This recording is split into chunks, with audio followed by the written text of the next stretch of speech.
नमस्कार दोस्तों, स्वागत है आप सभी का हमारे प्रोग्राम नोज के स्टार्स में। दोस्तों, आज हम आपको बताएंगे हिंदी भाषा के महत्व के बारे में। हिंदी भाषा का महत्व हमारे देश में ही नहीं, विदेशों में भी है। इवन जब हमारे देश में विदेशों से प्रधानमंत्री भी आते हैं तो वो हमें नमस्ते कह के संबोधन करते हैं।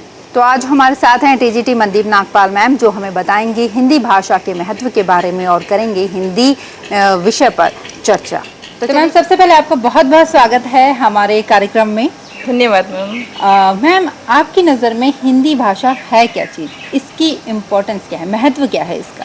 मैम, हिंदी हमारी मातृभाषा है और बच्चा जब जन्म लेता है सबसे पहले परिवार में अपनी इसी भाषा के द्वारा वो सबको पहचानता है, बोलता है, समझता है। हाँ। माता पिता के द्वारा भी इसी भाषा को वो सबसे पहले समझता है और विचारों का जो आदान प्रदान हिंदी भाषा के माध्यम से हो सकता है वो किसी और भाषा से नहीं होता है। हम भारत में पैदा हुए हैं, यहाँ पर हिंदी हमारी मातृभाषा है, हमारी जननी है। भारत जो है, जहाँ भी हम जाते हैं तो हम अपनी हिंदी भाषा की पहचान जो है अपने साथ लेकर चलते हैं। ये भाषा हमसे छूटती नहीं है, चाहे हम कितने भी हम किसी भी भाषा को सीख लें, कहीं भी चले जाएं, तो अगर हम भारतीय हैं तो हमारी ये भाषा हमारे साथ ही रहेगी। इवन अगर विदेशों से भी कोई पीएम सीएम आते हैं, हाँ जी, उनकी भी जो प्राथमिकता होती है अपनी भाषा को ही आगे लेकर चलने की होती है। उनका अभिवादन भी उसी तरह से होता है। वो हमें नमस्ते करके ही संबोधन करते हैं। बिल्कुल। तो हिंदी भाषा तो अपने आप में महत्वपूर्ण है, महान है। हाँ जी, बहुत महान है। सो मैम, आप हिंदी पढ़ाती हैं, कौन सी क्लास तक के बच्चों को पढ़ाती हैं? मैं 9th और 10th तक को हिंदी पढ़ाती हूँ। 9th और 10th के बच्चों को। तो क्या आपका पढ़ाने का तरीका क्या रहता है?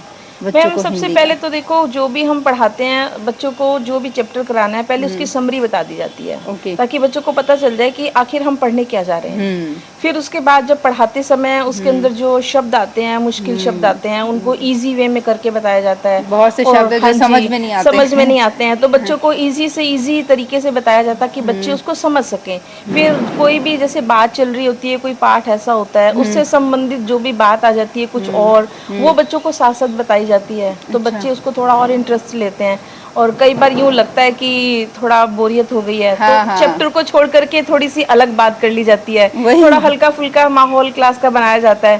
फिर बच्चे थोड़े से फ्रेश हो जाते हैं, तो फिर दोबारा अपने टॉपिक की तरफ आ जाता है ना ज़्यादा। तो फिर बच्चे बोर हो जाते हैं पढ़ाते समय भी, थोड़ा सा यूँ हो जाता है। तो वहाँ भी बच्चों को थोड़ा सा अलग से कुछ समझाते हुए बताते हैं। बहुत लंबे समय बाद सुना है कविताएं, क्योंकि हम जब स्कूल में होते थे तब सुनते थे ये कविता, इसका पहले तो कविता की लाइनें याद करो, फिर उसको एक्सप्लेन करो। जो भी कविताएं इनको पढ़ाई जाती हैं उसका पहले पूरा बेस बता दिया जाता है उनको कि ये क्या है, क्यों है, किस लिए लिखा गया है, उस लाइन का मतलब क्या है। अभी जैसे इनको 10th की अगर हम बात करते हैं तो वहाँ पर जैसे सूरदास के पद हैं, तो तुलसीदास का जैसे राम लक्ष्मण परशुराम संवाद है, तो इनको पूरा बेसिक बताया जाता है पीछे वाला कि ये सूरदास के पद जो हैं ये क्यों हैं, किस लिए हैं, गोपियों का कृष्ण से क्या संबंध था, किस लिए लिखे गए। और तुलसीदास का भी पूरा उनको रामायण की शॉर्ट में पूरी बता दी जाती है।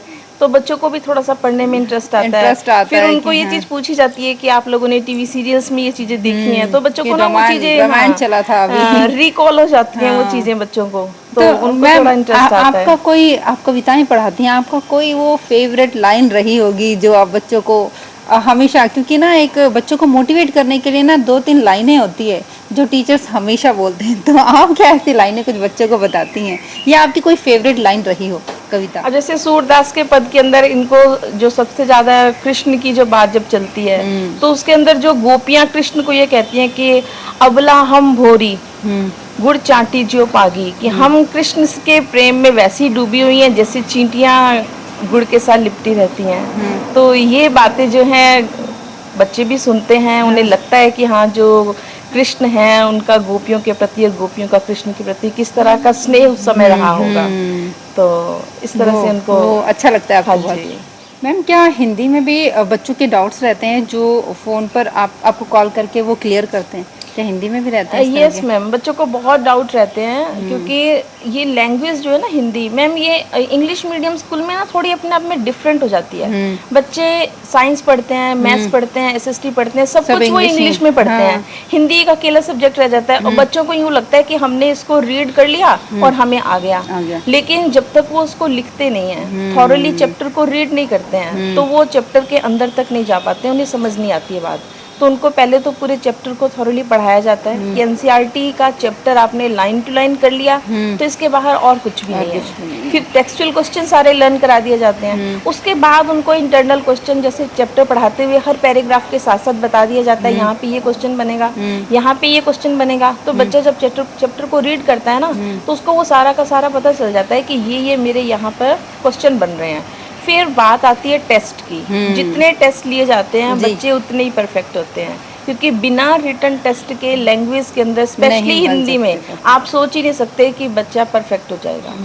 तो रिटन वर्क का बहुत ज़्यादा महत्व है, लिखवाना तो बहुत ज़्यादा जरूरी हो जाता है हिंदी में। और हिंदी में तो लिखना बहुत जरूरी है क्योंकि हाँ, उसके अंदर स्पेलिंग मिस्टेक इतनी होती है। और जो फोन कॉल्स की बात है और डाउट्स की बात है, तो मैम जो बोर्ड का एग्जाम होता है ना, आप मानेंगे नहीं, जिस दिन अगले दिन एग्जाम होता है ना, वो एक रात पहले वो बच्चों की तैयारी नहीं होती। मतलब कि हम भी बच्चों के साथ बराबर जग रहे होते हैं पूरी रात, क्योंकि बच्चों की मैसेज, फोन कॉल, कई बार तो ऐसा हो जाता है कि कोई क्वेश्चन ऐसा होता है कि उनको फोन करके समझाना पड़ता है, और कई बार ऐसा हो जाता है कि लिखकर फिर पिक खींचकर व्हाट्सएप करके फिर बताना पड़ता है कि ये ऐसे करना है। क्योंकि कई क्वेश्चन ऐसे होते हैं जिनका मतलब ही हमें समझ में नहीं आता है, क्योंकि आंसर तो हमें उनके और पता वो है। लास्ट टाइम में बच्चे को ये लगता है कि मेरा ये भी ना छूट जाए, मेरा वो भी ना छूट जाए, और हमें भी यूँ रहता है कि बच्चे की कहीं कोई कमी ना रह जाए। तो हमारे बच्चों का रिजल्ट खराब नहीं होना चाहिए। उस रात तक तो बच्चों के साथ बराबर जब तक एग्जाम ना हो जाए तब तक। यस बिल्कुल। फिर जब बच्चे एग्जाम दे लेते हैं, एक बताते हैं अपनी फीलिंग्स, तो रिलैक्स होते हैं कि हाँ जी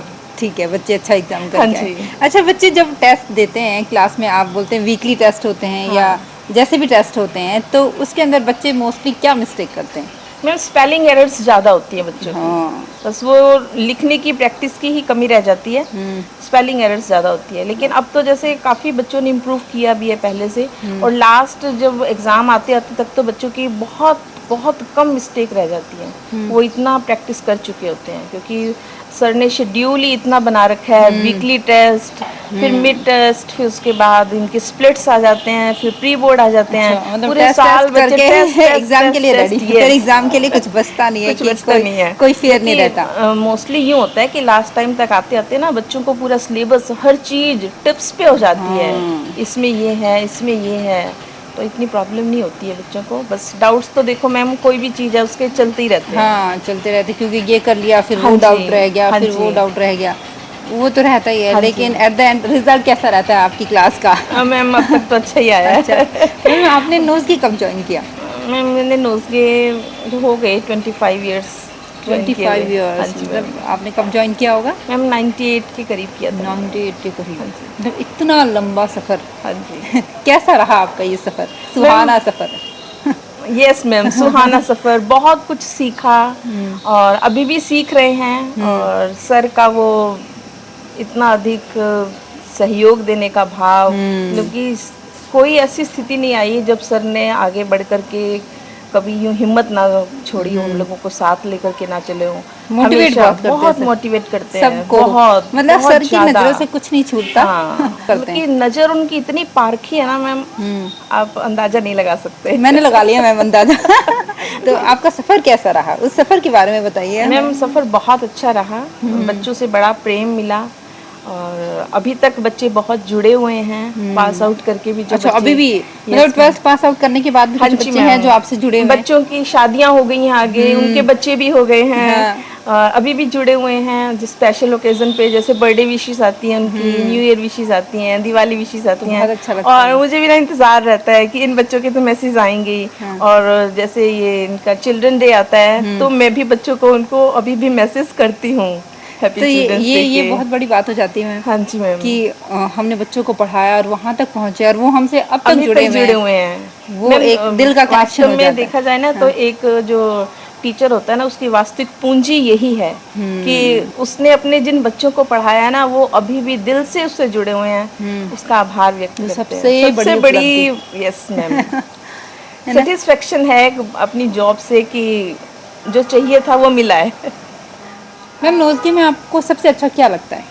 नोज़गे में मैम मुझे सबसे अच्छा यहाँ का एनवायरनमेंट और यहाँ के बच्चे, बच्चों को पढ़ाना, क्योंकि जो क्लास की जो स्ट्रेंथ होती है ना चैलेंजिंग होती है मैम।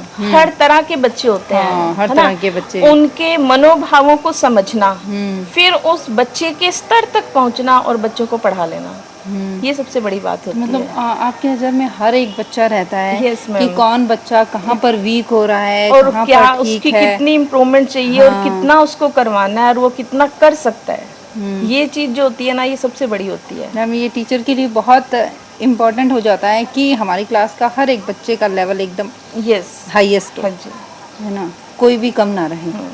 ये आप जैसे टीचर्स बहुत कम होते हैं।